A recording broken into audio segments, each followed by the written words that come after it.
여러분들 손에 누군가의 목숨이 달려있는 경우가 많습니다. 여러분들이 이렇게 하냐 저렇게 하냐, 여러분들은 책상에서 고민하다가 보고서 올라오고 보고다 에이 이렇게 그냥 해버릴 수도 있지만, 이 하나의 결정에 수없이 많은 사람들의 인생이 걸려있고, 어떤 사람들은 사업에 흥망이 걸려있고, 어떤 사람은 가족들 또는 본인의 목숨이 걸려 있습니다. 우리가 민원이라고 하는 것을 참 수없이 많이 접하게 되는데, 이제 하다 보면 내성이 생기죠. 근데 자리가 높아지고 고위직이 되면 될수록 더 많은 영향력을 가지지만 더 많은 사람을 접하게 되고 더 무감각해질 가능성이 높죠. 그런데 여러분들의 결정 또는 공직자는 누구도 말단도 마찬가지입니다. 저도 마찬가지. 저는 매우 두려운 생각을 가지고 예를 들면 판단을 하거나 보고를 받거나 합니다. 내 이 판단과 결정으로 얼마나 많은 사람이 어떤 영향을 받게 될까? 누군가가 내 이 결정으로 죽을 사람이 살아날 수도 있고 살 수도 있는 사람이 죽지 않을까? 제가 노동부 장관과 우리 강요 여러분들을 불러서 공개적으로 방송을 켜놓고 어떻게 사람이 이렇게 일하다 죽을 수 있냐라고 한마디씩 하면 누군가는 조금은 조심할 거고, 누군가는 야 이러다 처벌받는 거 아니야? 라는 사람도 있을 거고, 어떤 사람은 야 돈 벌자고 우리가 이러면 되나? 남의 가정을 파괴하면 되겠나? 라고 생각해서 개과천선하는 사람도 있을 수 있고, 하여튼 선한 변화가 있겠죠. 그러면 1년에 6, 700명씩 죽어가는 사람들, 그 사람들이 5, 600명으로 줄어들면 한 100명 정도는 목숨을 건지는 겁니다. 말 한마디에, 행동 하나에.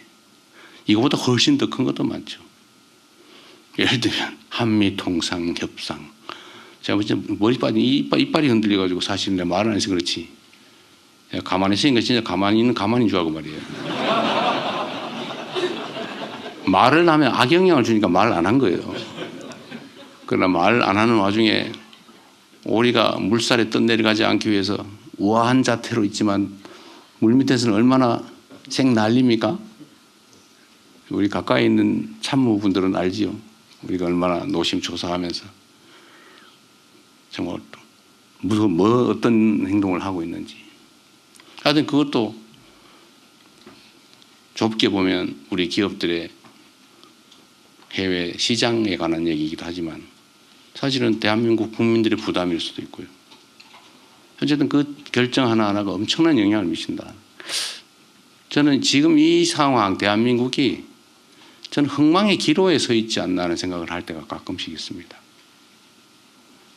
계속 플러스 성장, 발전의 길을 갈 거냐. 물론 그 각도는 많이 떨어지고 있죠.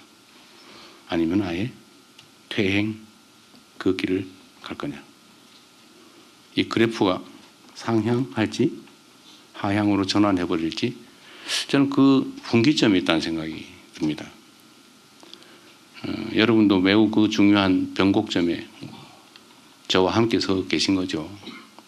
여러분들 손에 대한민국의 운명이 크게 보면 대한민국의 역사가 달려있고 작게 좁게 보면 누군가의 목숨이 달려있다.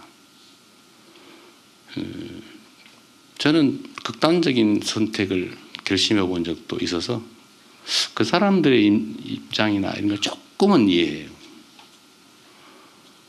가족을 끌어안고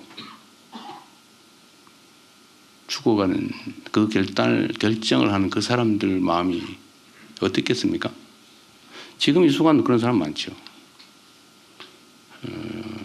OECD 국가 중에서 가장 많은 사람들이 스스로 극단적 선택을 하잖아요. 대한민국이 1년에 15,000명씩 한 개 도시가 사라지고 있어요. 매년 15,000명이면 웬만한 군 규모가 되거든요.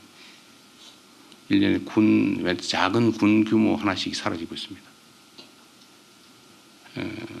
그런데 일본이 얼마 전에 자살률을 떨어뜨리기 위해서 정부 차원의 종합적인 대책을 해서 노력을 했더니 절반으로 떨어졌다고 해요. 자살률이. 우리도 사실 그런 걸 할 수 있죠. 바쁘고 힘들긴 하지만 우리의 노력에 따라서 지금 15,000명을 절반으로 줄이면 7,000명이 목숨을 건지는 거죠. 그게 다 우리 손에 달려있다.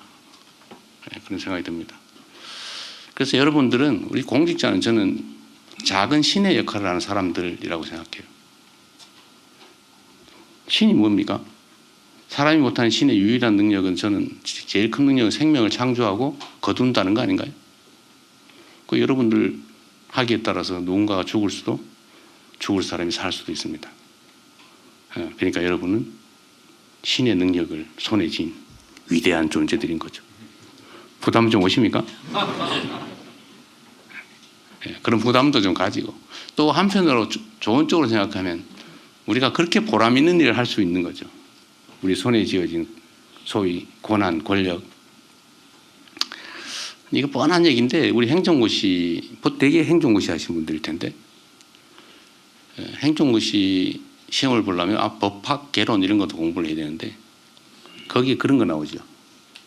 권한, 권력, 권리, 어떻게 구별하냐. 다 객관식 문제 나오니까 다 알고 계시죠?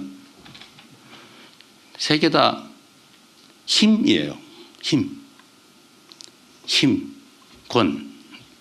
그런데 목표가 다르죠. 권리, 이익, 내 이익을 챙길 힘, 권리. 권한, 힘은 힘인데 한계가 있는 힘. 우리가 가진 공적 힘을 말하죠. 권력. 내 의사를 타인에게 강제시킬 힘. 약간 정치적 의미로 사용되죠. 우리는 그런 걸 가진 사람들이에요. 계급에 따라서, 직책에 따라서 약간 차이가 있긴 하지만, 여하튼 공직자의 공통된 특성은 국민으로부터 위임받은 권력 또는 권한을 크게 또는 작게 나눠 가지고 있다는 겁니다. 여러분들은 대한민국의, 사실은 이 대한민국 국가 공동체를 끌어가는 수뇌, 머리의 뇌, 핵심에 해당됩니다. 여러분들 하기 따라서 전혀 다른 세상이 펼쳐질 수 있다. 그런 생각을 해 주시기 바랍니다. 너무 살벌한가요? 이 뻔한 소리인데, 원래 다 자주 듣고 보던 얘기죠. 한 번만 더 상기해 보자, 그런 뜻입니다.